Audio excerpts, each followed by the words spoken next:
Okay, I've got a 1979 Vibro Champ. Power transformer says 78. The pots and speakers say 79. It's got this white rust. It's a zinc oxide thing that cleans up real easily. Didn't come to me with any power tubes. I can't do this one-handed. It has preamp tubes. I don't know if they're any good. I'll be cleaning all these off as I go. So let me flip this over. Got the original filter cap that's going to get changed. 78 on that. 78 on that. I'll be cleaning that speaker jack, the little RCA speaker jack. I'll be cleaning and retensioning these sockets and probably putting some bear traps in there as well and get all that zinc oxide off. Okay, they've got the wiring corrected by 79, so the hot is going to fuse, then to the switch, then to the primary. The neutral is going here to the primary. It's got this cap to ground. That's going to go away. It does nothing useful if you have a grounded power cable. It's just a place for it to fail. It's got the original filter cap. That's going to be redone with its chassis solder joints. On Champs and Princetons, I find that the power transformer is light enough that the weight doesn't deform the chassis like it does on the bigger amps. So as long as these nuts are tight, and I'll verify that, these grounds using the hardware should be fine. It's got original, everything in here is original. So I'm going to change out these cathode bypass caps, one down here, here, and here. I'm going to verify, sorry about the shake, verify that the board wax isn't conductive. It often is. Make sure everything is working, of course. Make sure everything is clean. It's got zinc oxide over everything, which is fairly common. May neaten up some of the CBS spaghetti a little bit. I'm sure the pots needed cleaning. Make sure everything is tight.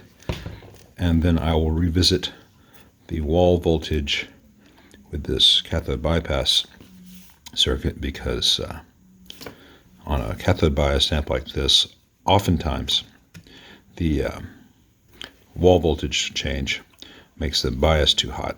And so increasing this resistor is often a good and needed thing. Also make sure that this wire here isn't too close to this resistor, which wants to get very hot. So if I keep this resistor, it'll be moved down, but still away from the things here and here, or this resistor will be replaced. These things are really underfiltered in stock form, which is a particular problem with a single-ended amp like a Champ. So I increase the total capacitance. I don't want to overload the 5Y3 with too much capacitance at the first node, so I bump up the screen node, which really lowers hum in these amps. There's only so much you can do with a single-ended, but I try to do as much as possible without changing the character of the amp into something else. And this is just some basic work away from being a really nice sounding amp. One of the things about these 70s amps from Fender with all the wax on the board is that the wax isn't just on the board, it's also on top of the solder joints. So I need to change out this cap. If I go in here and heat up the solder so I can pull that cap out, what happens is all the wax that's on top of that joint melts and flows down into the solder, and it all sinks to the bottom, and I have to add more solder to make it right. And the end result is you have wax mixed into your solder. All the dirt that was on that wax over the years melts down into the solder, and you end up with a lot of soldered blobs beneath the board. So let me pause this and show you what I'm actually going to do. Now that you can see the solder is out of both of those eyelets, and you can see little rings of melted wax around them. You can see this big blob of wax here that was holding the cap to the board. On some components in these amps, often a coupling cap, that wax actually becomes a bridge which joins that eyelet to that eyelet, or one to the next. And if that wax becomes conductive because it's absorbed contaminants over the years, then you have a path for the voltage to bypass the component. So what I will do is take a small flathead screwdriver and break up the excess wax. I'll do most of this off camera. And then once I get the big chunks of wax off, sorry about the focus thing, it's tricky to do. Once I get the wax broken up, I'll use a heat gun to heat up that area of the board, and I can wipe off the excess wax. I'll show you the after. Okay, I got all that excess wax off there. Much cleaner board. Still has some wax on it. You can see what the old stuff looked like with that heavy coating. I know that there will be no path through the board and wax from this eyelet to this eyelet. And it's not always necessary in every amp, and not every connection in every amp needs it. But on stuff important like the cathode bias for the output tube, I want to get that right. So it's worth spending an extra 2 minutes with a heat gun. And now when I add solder, I won't be mixing wax and old gunk and contamination in with everything else. I have a nice clean slate to reattach things. And as needed, I'll shorten wires as I go. While I was working on one of the other things on the board, this wire just popped right out of this RCA jack. It's just resting in there over the years. So it's got a lot of excess. I'm going to shorten it, put it in there properly, and make sure it's not going to go anywhere. So I'll show that in just a moment. Okay, I've got all the old solder off the RCA jack, so the metal's clean and tinned. Got that much, just a little bit over an inch of excess wire removed. Got this one all tinned and ready to go. And I've got the wire wrapped around before I solder. And that's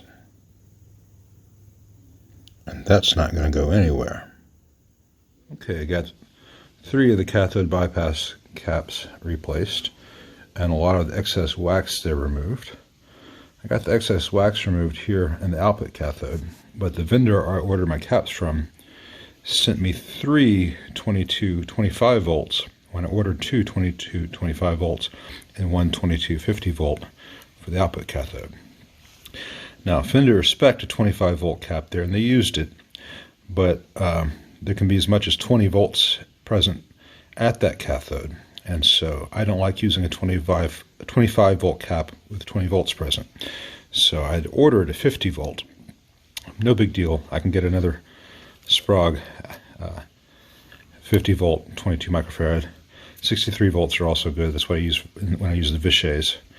And this 470 ohm cathode will probably get replaced just so the amp biases correctly with modern wall voltage. And typically those end up at a 680. One other thing I've got to do before I change the filter cap, let's see if I can show this, is the solder joint there at the input jacks has broken. So let me reflow that real quick. Okay, all resoldered and good. What happens is over time, the input jacks get a little loose and they stress that joint and it cracks. So those jacks are clean. They are tight to the chassis. That solder's been reflowed. And I'm about to heat up the big chassis iron so I can redo the filter caps. And when I have it out, I'm going to retouch some of these chassis grounds where that just looks a little bit wimpy. That could pull out if the board were to flex from humidity, which they often do. Got the new filter cap in place. Got all the zinc oxide off the chassis. That was just a little bit of WD-40 and a paper towel. I've got the RCA jacks for the speaker and the tremolo foot switch cleaned with deoxit. Let me flip it over and show the other stuff. All right, the new filter cap in place. So 20, 40, 20. Gives a better sound with less hum than the stock Vibro Champ. It doesn't lose any of the things that you like in a Vibro Champ. It's a better amp. Resolder those chassis connections there by the intensity pot and there at the input, just where they were bad. So, I already mentioned this cap is a temporary, and I expect to change this bias resistor. So it is now time to put in tubes and power it up and see where we're at. All right, I did the initial power up and we have an issue. At 120 volts mains, the heaters are at 6.5 volts, so that's good. The issue is that there is 27 volts at the cathode, which is why I don't use that 25 volt cap here. So 27 volts here, and the output tube is biased at 21.47 watts. This needs to be between 12 and 14 watts. So this 470 ohm resistor is definitely going to get changed. Usually I can just go up to about a 680. I think in this case I'm going to be looking at a 720 or 820. I will report back once I find the right one. Okay, with a 1K cathode resistor, the amp now biases at 13.35 watts, and I've got a new Electro-Harmonix 6v6N, which is a 14 watt tube, so everything's cool on the bias now. It's running a B plus about 404 volts, which is fine for this 6v6. It can handle about 475. So everything's working well. There's a slight background hum. I'm going to play around with the lead dress a little bit more with the heaters and such. Usually I can get these pretty quiet even without redoing the heaters to be balanced as opposed to having it one side grounded. This is what it's sounding like.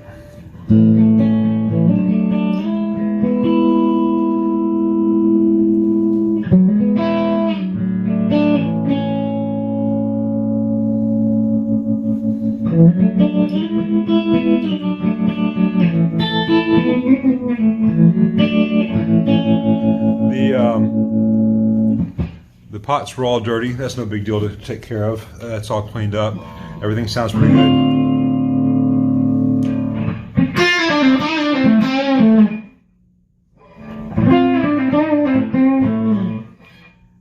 The Vibro Champ has a little less gain than the regular Champ, but it still has a nice amount of gain if you want it to.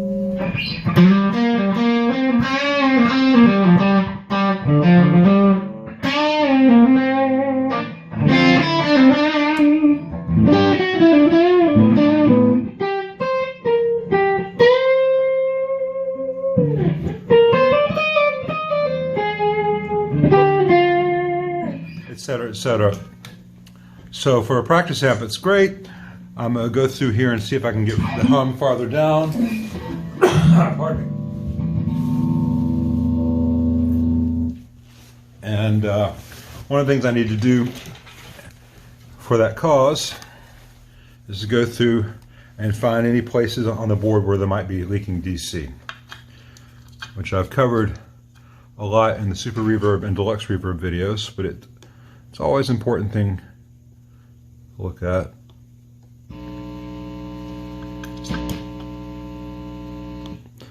A little bit there.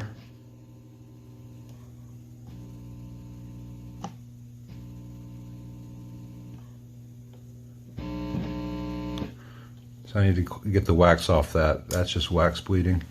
Let's see here. There was a lot of DC at this grid leaking from this eyelet. See if I got rid of it. Still got about half a volt on the grid of the output tube. I need to get rid of that. So I need to probably take the bottom board off and get all the wax off the bottom board. I don't need half a volt of DC at the output tube grid. That's just no good whatsoever. Okay, yeah, so I've got this cap lead up in the air and this resistor lead up in the air and the wire going to the grid up in the air. So they're not touching the eyelet. And at that same junction now, I've got 16 to 20 millivolts, which is about what I'm, less than I'm reading in the air right now. At that eyelet, I'm only measuring 50 millivolts, but the board beneath it can be conductive, and that might be where that half volt is coming from. So I'm going to pull the bottom insulator board and get all the wax off it, and then see if that problem goes away.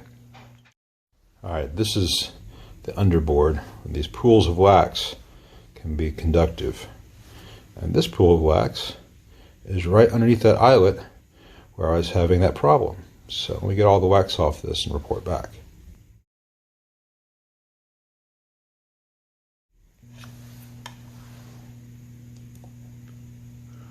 Alright, that DC is now gone.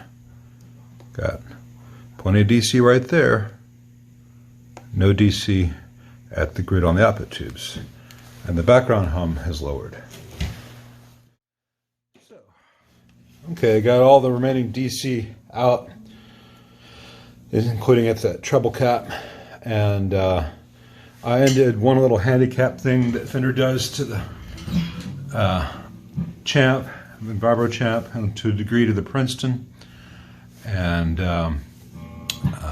one of the things I lifted this cap to ground off the grid on the output tube. They added that to keep these things from oscillating. And they oscillated because they increased the amount of wire in there, but I've neatened all that up. It's not necessary, and it was just rolling off highs. So it's really an unpleasant sounding cap. So without all the limitations, it's a very nice responsive amp now.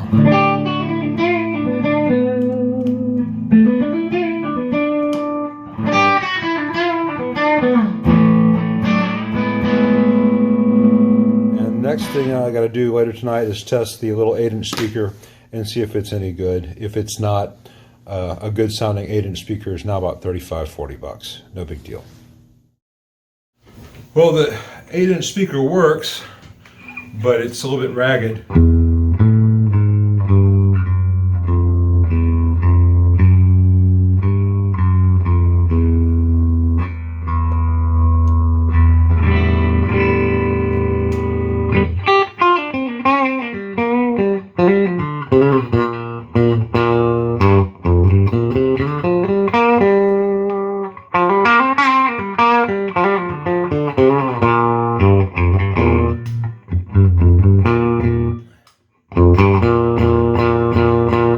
So it is time to get a new speaker for this amp, but as I mentioned, that's an easy, inexpensive thing to do.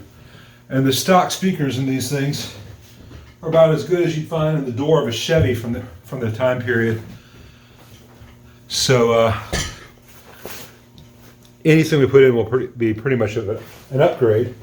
Of course, there's always a limitation with any 8-inch speaker. It can only be so good, but we can certainly get it better than this.